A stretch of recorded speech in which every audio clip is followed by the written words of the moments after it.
Então, nessa aula de hoje a gente vai abordar aqui sobre os regimes totalitários, né? Regimes que surgiram ali na Europa, ali após a Primeira Guerra Mundial, né? Ok? Bom, o primeiro ponto que nós vamos abordar aqui é que ali a partir de 1920, né? Países como França, Inglaterra, estavam ainda num processo de recuperação econômica, né? E esse processo de recuperação, é claro, que passa ali pela ajuda financeira dos Estados Unidos, ok? Assim também como a Alemanha, que passava ali naquele momento também por uma séria crise econômica, né? Também vai receber ajuda financeira dos Estados Unidos nesse processo de recuperação, tá?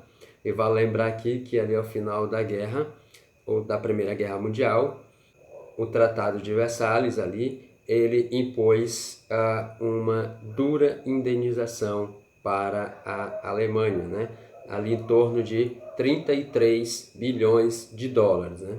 E aí isso agrava ainda mais a situação econômica da Alemanha, né?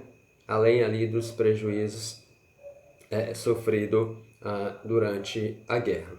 Bom, pessoal, o contexto histórico, né, vivido ali pela Europa nesse período, né, e que vai contribuir para a ascensão desses regimes totalitários, né, vai ser marcado pelo revanchismo, ok?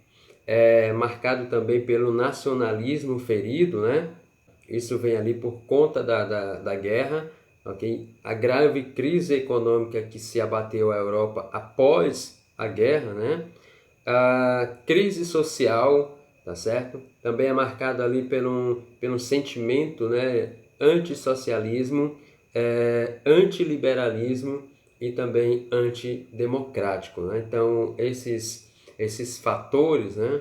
Eles vão contribuir para ali a ascensão desses regimes que a gente chama de regimes totalitários, né? Exemplo aí do nazismo, né, na Alemanha, e do fascismo que se desenvolve ali na Itália, ok? Bom, pessoal, o regime totalitário, né, ele é um sistema de governo, né, onde todos os poderes vão ficar concentrados na mão de quem está no poder, né? De quem está governando, né? E aí, dessa forma, nesse regime totalitário, não há espaço para a prática da democracia, tá certo? Nem mesmo as garantias, né, os direitos individuais, eles são respeitados, né? Eles são garantidos. Tá? Coisa que a gente vê isso nos governos ou nos estados onde o sistema é regimes democráticos. Bom, pessoal, continuando aqui, vamos começar falando sobre o fascismo, né? Ali na Itália, ok? E eu vou colocar aqui pelo menos 3 fatores que contribuiu para a ascensão desse modelo político ali na Itália, né?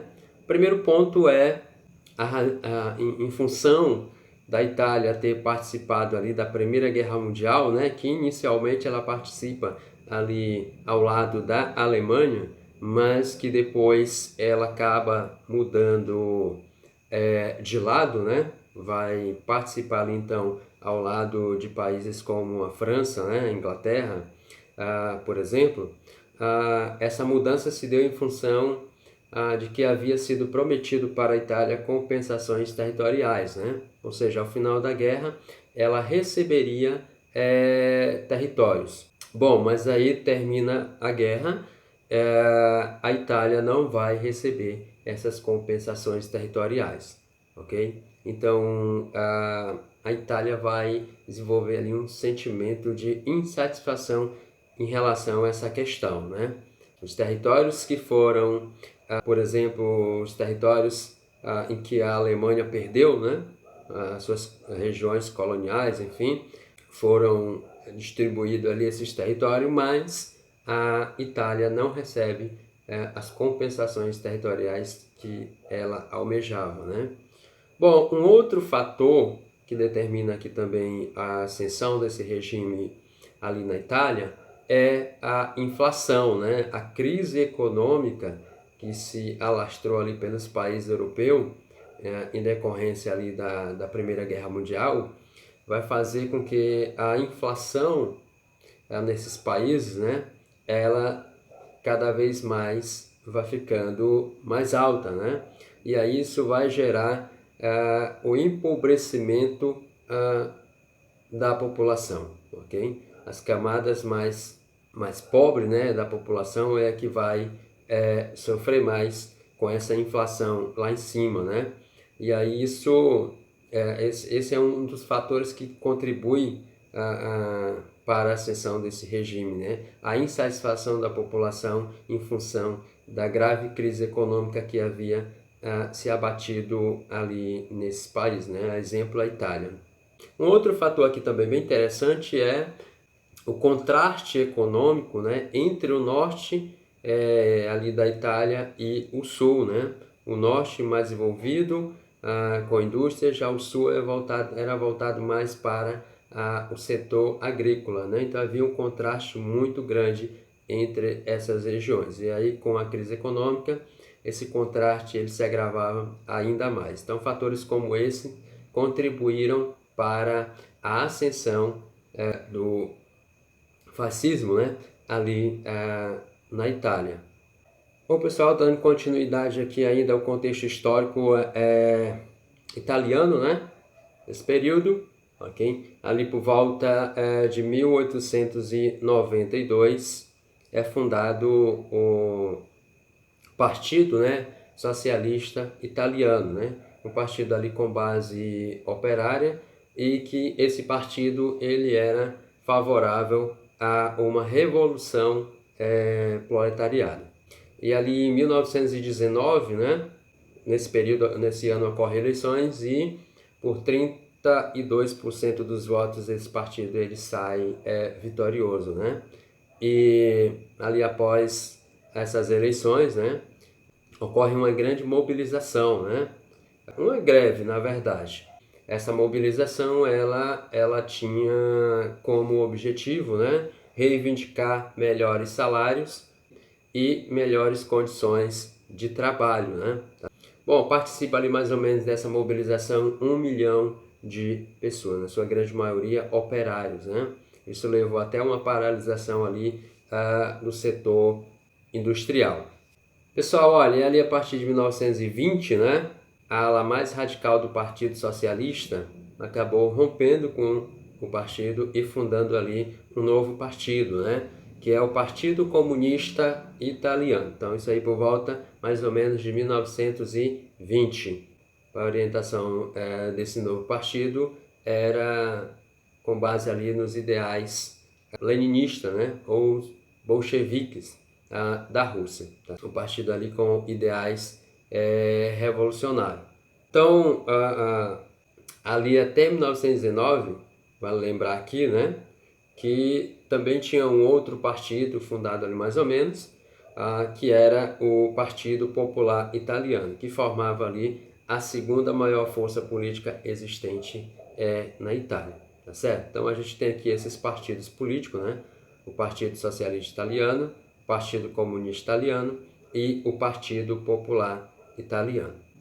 Bom, pessoal, ainda em 1919, né, Benito Mussolini ele cria ali um grupo, né, chamado Fácil de Combatimento, né, basicamente ali formado pela classe média, tá, composição ali contrário, né, à democracia liberal, com um forte sentimento nacionalista e um ódio ao comunismo, né?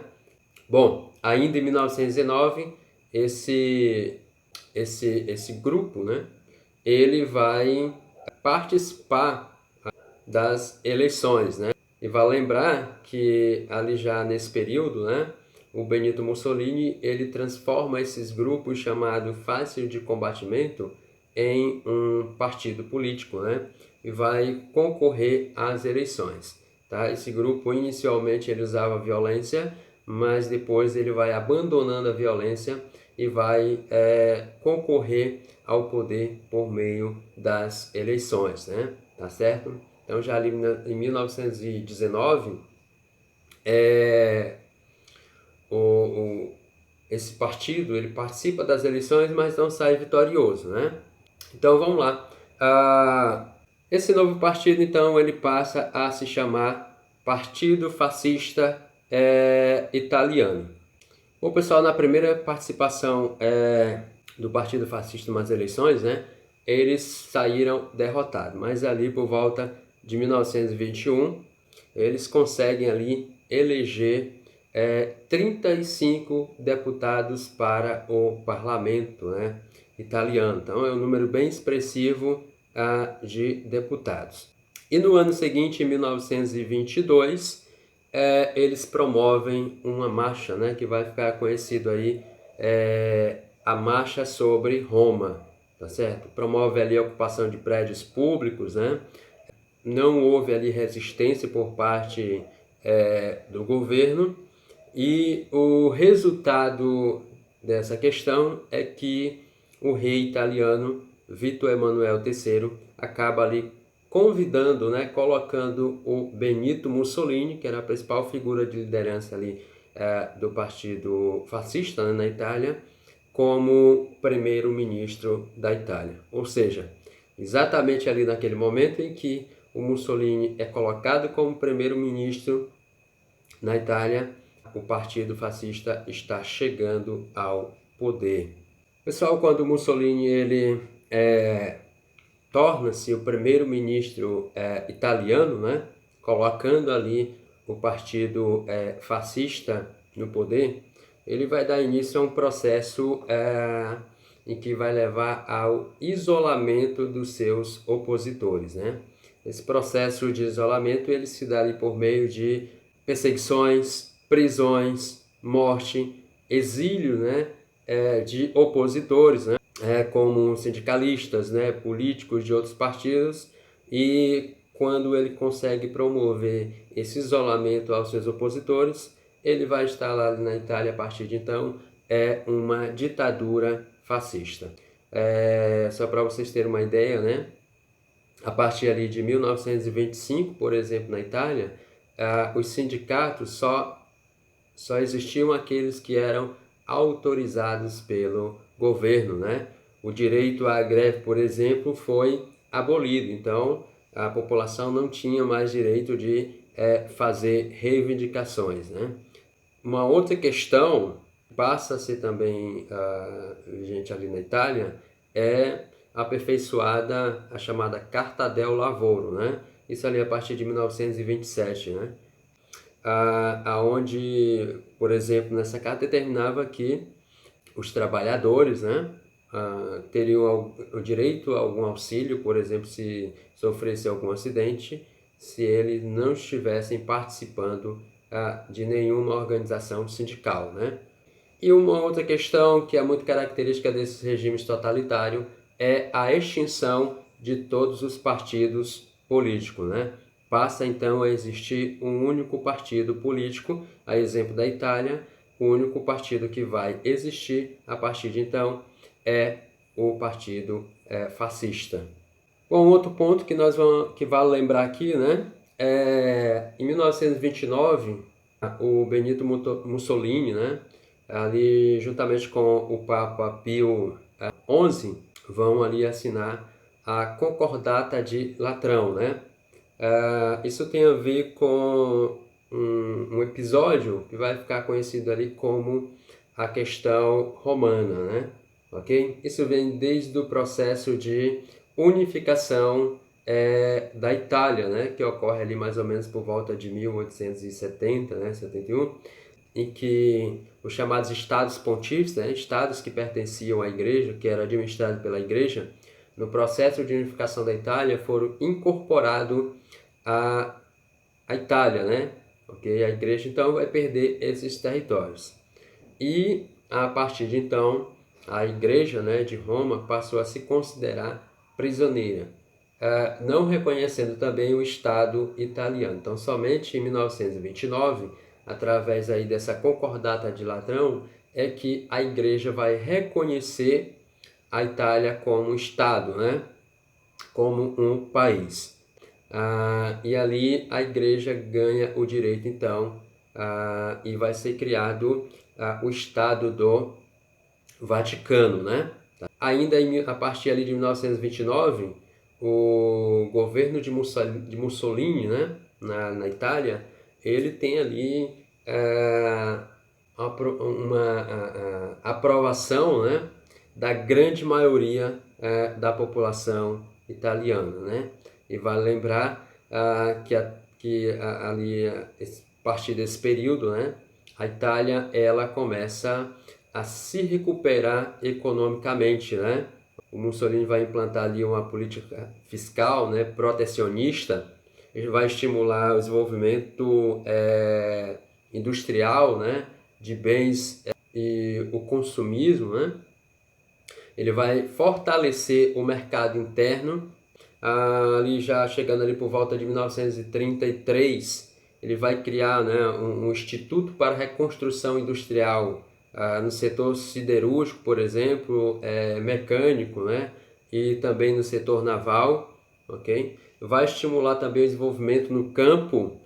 Então a Itália começa a viver ali um período de prosperidade, né, em relação ao período anterior ali pós a Primeira Guerra Mundial. E aí em 1935 ele vai adotar uma política, né, de desenvolvimento de obras públicas, né, gerando emprego, mas também vai ser acompanhado ali de uma redução salarial, né? O resultado, de certa forma, é um resultado positivo, né? Porque isso vai impactar numa redução no número de desempregados na Itália até ali esse contexto. Pessoal, saindo aqui da Itália, né, do fascismo na Itália, vamos para o nazismo na Alemanha, né? Vale lembrar que a Alemanha, ao final da Primeira Guerra Mundial, foi considerada culpada pela guerra, né? Foi obrigada a devolver regiões como a Alsácia-Lorena para a França, teve as suas regiões coloniais entregue aos países considerados vencedores, né? E também foi obrigada a pagar uma pesada indenização. E vale lembrar que ali, ao finalzinho da guerra também, o Kaiser alemão, né, o Guilherme II, ele abdica ao trono, né, e vai ser implantado ali, posteriormente, a uma república, né, que vai ficar conhecida aí como a República de Weimar, tá certo? Uma mistura ali de parlamentarismo com presidencialismo. Então, a partir dali, final da guerra, né, a Alemanha vai amargar uma grave crise econômica, né? Bom, essa crise é acompanhada de um avanço dos ideais comunistas na Alemanha, ok? Então, na Alemanha existe ali um partido, né, que é o Partido Social Democrata, que pretendia tomar o poder, mas que essa tomada de poder ela ocorreria por meio das disputas eleitorais.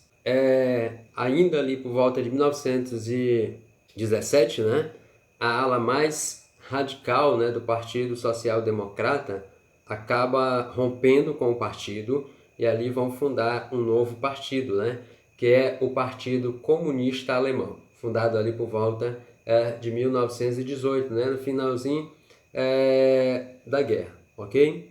Então, posterior a esse período, ali entre 1918 e 1919, tá? Haviam ali grupos, né? Ou que a gente chama de comitês revolucionários, né? Ou seja, esses grupos eles tinham como objetivo, como ideal, promover ali uma espécie de revolução, né? Inclusive apoiavam também ou estimulavam ações com esse objetivo, né? Para você ter um exemplo aqui, ali mais ou menos por volta desse período, né? Houve um levante comunista, né? Chegaram a tomar o poder em Munique, né?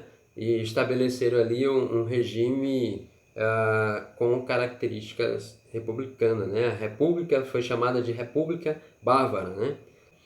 Em Berlim também houve levante, né, luta armada, por exemplo. Mas esses movimentos eles acabaram sendo sufocados posteriormente. Em 1920, né, ali na Alemanha, então, vai ser criado o Partido Nacional Socialista, né, ou nazista. Esse partido ele é criado, né, e é apresentado ali contra os abusos do capitalismo, né, e em favor de um socialismo nacional, tá certo?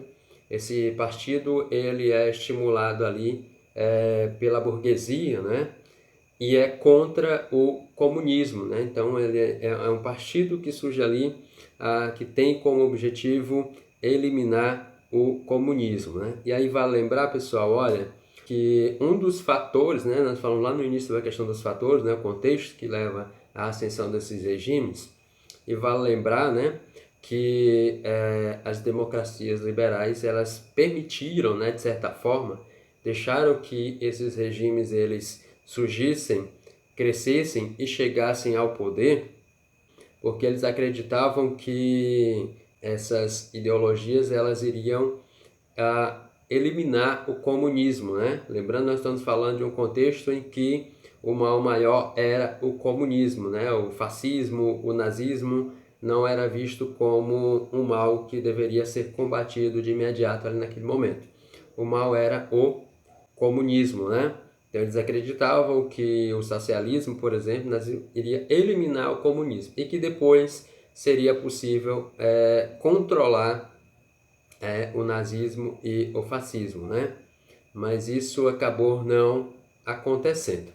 Bom, vamos aqui ao contexto, né? Vivido pela Alemanha ali após o final da Primeira Guerra Mundial, que favoreceu a ascensão desse regime no país. Então vamos lá. Então após ali a guerra, né, a inflação foi às alturas, né? Ok? A crise econômica gerada pela guerra na Alemanha então fez com que a inflação se tornasse bastante alta, né?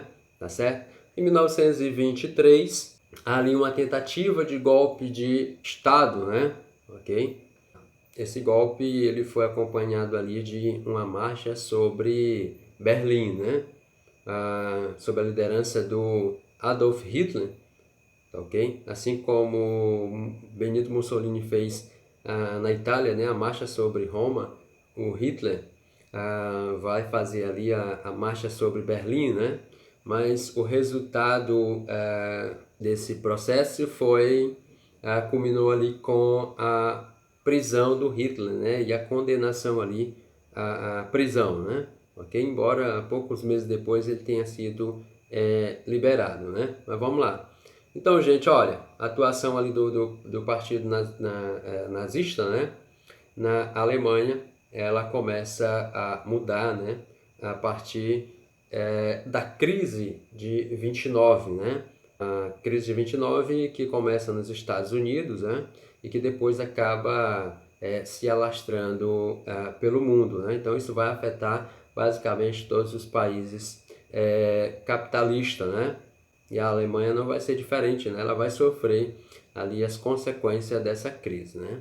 Mas um outro fator que vai determinar ali a aceleração dessa crise, né, na Alemanha, que vem ali acompanhada com a crise de 29, em grande parte, a repatriação de valores, né? Valores esse, por exemplo, que haviam sido emprestados pelos Estados Unidos, pela Inglaterra, né? Que estavam ajudando ali no processo de recuperação da economia alemã, né? Então, com a crise de 29, esses países como Estados Unidos e Inglaterra, eles vão repatriar esse dinheiro, né? Para tentar também resolver os seus problemas econômicos. Então, isso, ou melhor, a crise de 29, né? Acaba ali servindo, né, de apoio para a ascensão do nazismo ali na Alemanha, né? Bom, pessoal, favorecidos ali por conta da crise de 29, né? E aí na Alemanha, a partir ali de 1930, vão ocorrer eleições. E nessas eleições que ocorrem ali em 1930, o partido nazista ele consegue um número bem expressivo de deputados eleitos, né?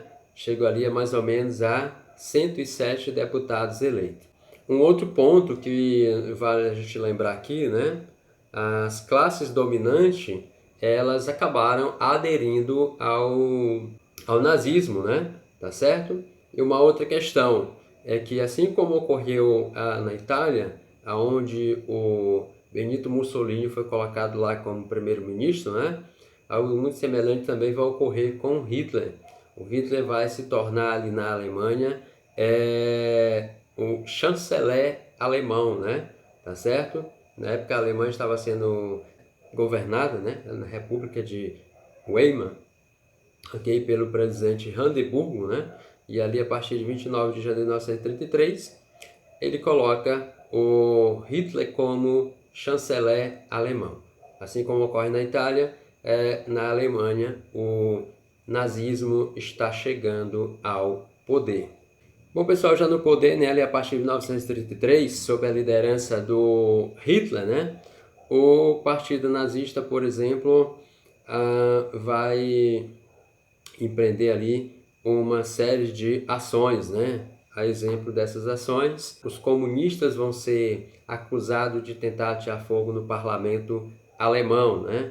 Ok? Ele vai decretar ali um estado de emergência, vai suspender as liberdades individuais, sindicatos esquerdistas, né, serão fechados, ok? Na administração pública, por exemplo, judeus, esquerdistas, né, democratas, foram demitidos, né? Então isso vai ocorrer ali a partir do momento em que o Hitler chega ao poder, né? Colocando ali o partido nazista no poder. E uma outra questão também é que os partidos políticos são eliminados, né? Como essa é uma característica dos regimes totalitários, então vai prevalecer ali só o partido nazista. Hoje, gente, a consolidação do nazismo na Alemanha vem acompanhado aí de uma recuperação econômica a mesma, né? Ok? E grande parte dessa recuperação econômica